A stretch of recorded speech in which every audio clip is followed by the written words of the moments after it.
মালদা, বৌদিকে এলোপাথারি হাসুয়ার কোপ দেওরের। নৃশংস ঘটনাটি ঘটেছে মালদহের চাচল থানার মহিষামারি গ্রামে।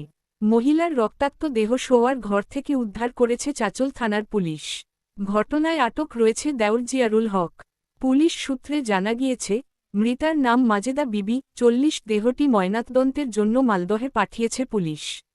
এই ঘটনায় মঙ্গলবার ব্যাপক চাঞ্চল্য ছড়িয়েছে এলাকায়।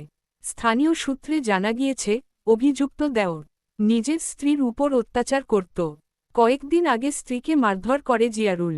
ঘটনার পরে তার স্ত্রী জায়ের কাছে আশ্রয় নিয়েছিলেন। পরে বাপের বাড়িতেও চলে যায়। স্ত্রী বাপের বাড়িতে চলে যাওয়ায় বৌদির বিরুদ্ধে ক্রোধ জমে অভিযুক্ত দেওরের। সেই রাগে শোয়ার ঘরে ঢুকে বৌদিকে এলোপাথারি কোপ মারে বলে অভিযোগ। ঘটনাস্থলেই মৃত্যু হয় তার।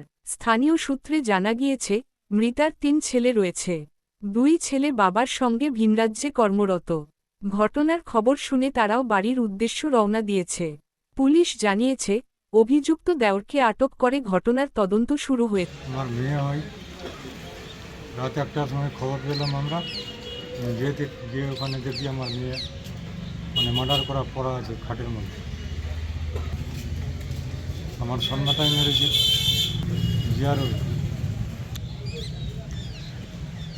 কারণ ওখানে গিয়ে জানতে পারলাম যে ওর বউকে মেরেছিল না কি, আমার মেয়ের বাড়িতে ছিল একটা রাত্রি, এই কারণেই মেরেছিল।